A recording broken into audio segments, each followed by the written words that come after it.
देवी और सज्जनों, आज का दिन आप सभी ने मेरे लिए बहुत यादगार बना दिया है।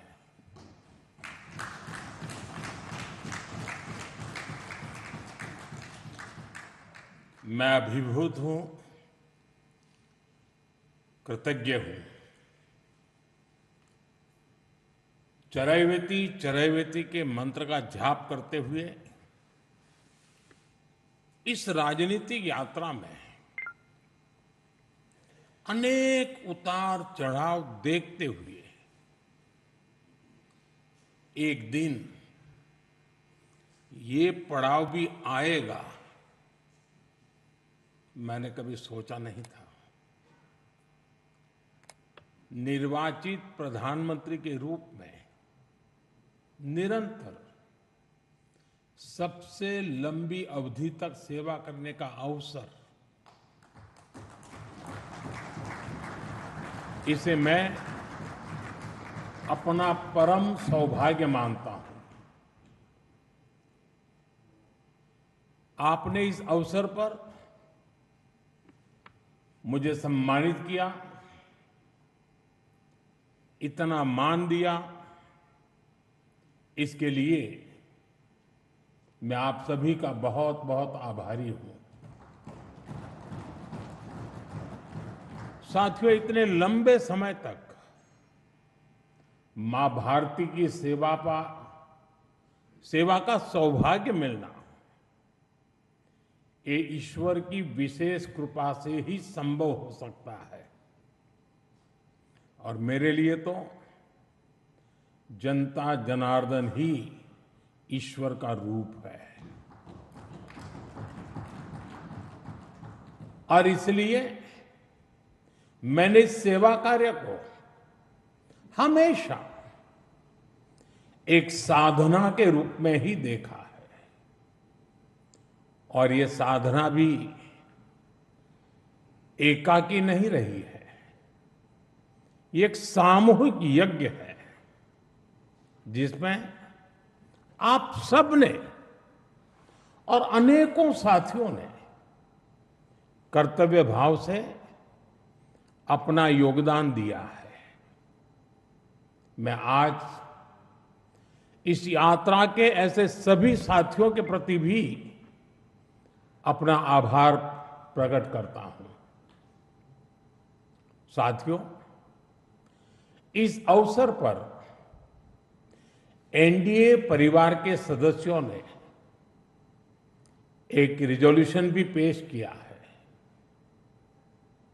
ये आप सबकी आत्मीयता और उदारता है, क्योंकि मैं इस यात्रा को अपनी व्यक्तिगत उपलब्धि नहीं मानता हूं।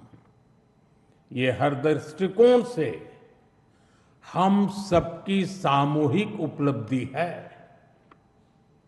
ये एनडीए के हर घटक दल की एक समान उपलब्धि है।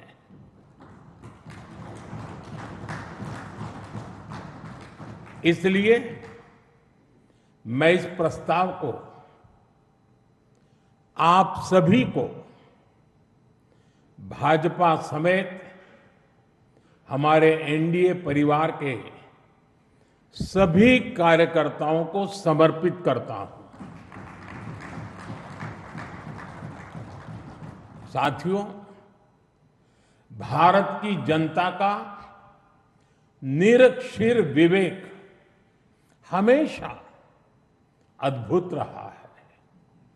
देश की जनता ने राष्ट्रीय स्तर पर राजनीतिक स्थिरता का महत्व समझा है। ये जनता जनार्दन की परिपक्वता ही है कि उसने लंबे समय तक मुझे इस तरह जनता की सेवा का अवसर दिया। 2014 के पहले के कई दशक बहुत अस्थिरता और उथल पुथल से भरे हुए थे। इसका देश को बहुत नुकसान भी उठाना पड़ा। लेकिन अब देश की जनता एक स्थिर सरकार का काम भी देख रही है और उसकी निर्णायक क्षमताओं की प्रशंसक भी है। मैं आज देश की महान जनता को भी नमन करता हूं, जनता जनार्दन का आभार व्यक्त करता हूं। साथियों, साल 2014 में जब एनडीए की जीत हुई थी, तब मैंने कहा था कि आज देश के सामान्य मानवी में एक नई आशा का उदय हुआ है। इस आशा का, इस उम्मीद का संरक्षण हम सभी का बहुत बड़ा दायित्व था। देश के लोगों ने कांग्रेस के विश्वासघात के बाद अपना भरोसा हमें सौंपा था। मुझे आज संतोष है, गर्व है कि एनडीए परिवार के तौर पर हमने देश के विश्वास को हमेशा और मजबूत किया है।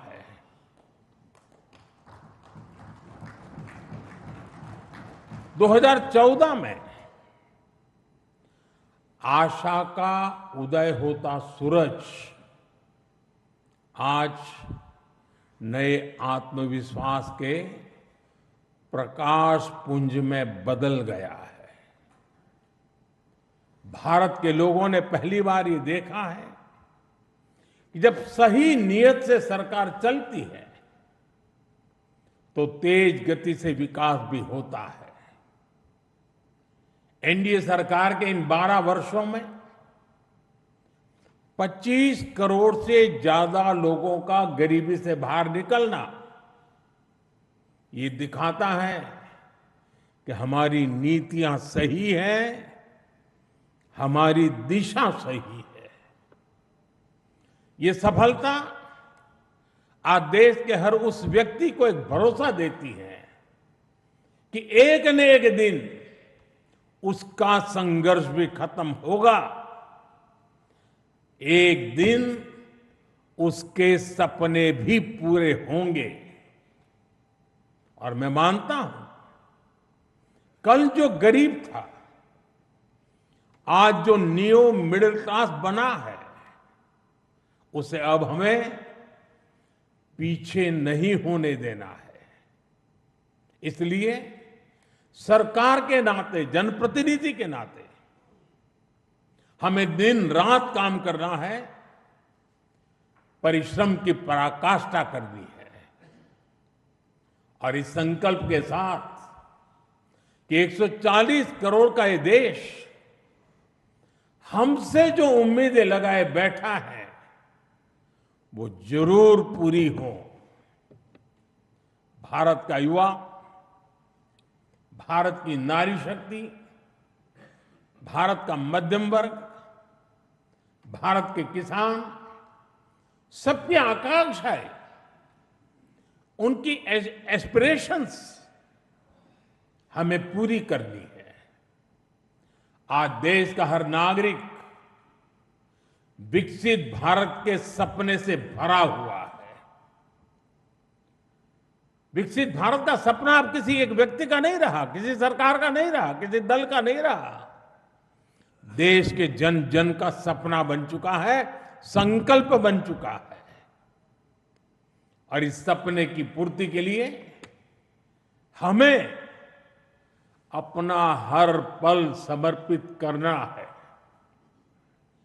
साथियों, एनडीए के 12 वर्षों की एक बड़ी सफलता यह भी है कि देश कांग्रेस के कुचक्र से आजाद हुआ है। कांग्रेस ने देश को लाचारगी, बेचारगी और हीन भावना के गर्त में गिरा दिया था। देश को यही एहसास कराया जाता था कि भारत में विकास धीरे धीरे ही होता है, भारत में तेज विकास संभव ही नहीं है। और बड़ी ही चतुराई से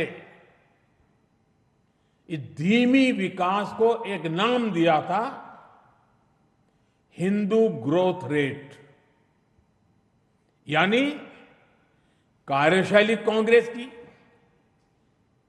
दायित्व कांग्रेस का, विफलता कांग्रेस की, लेकिन कलंक देश की बड़ी हिंदू आबादी के नाम लगाया गया।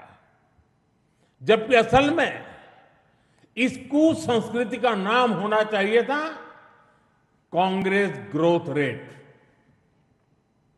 इस कांग्रेस ग्रोथ रेट में ना गवर्नेंस थी, ना नीति, ना नियत और ना ही निर्णय। साथियों, आज पहली बार अटल जी के नेतृत्व में एनडीए सरकार आई, तब जाकर हमें एक झलक दिखी कि विकास में गति कैसे आती है। लेकिन दुर्भाग्य से 2004 में देश फिर से अस्थिरता के बवंडर में और कांग्रेस के शिकंजे में फंस गया। विकास तो दूर की बात है, देश को कांग्रेस ने एक के बाद एक हजारों करोड़ रुपए के घोटालों में घसीट दिया। साथियों, देश का भाग्य फिर तब बदला जब 2014 में एनडीए की सरकार बनी।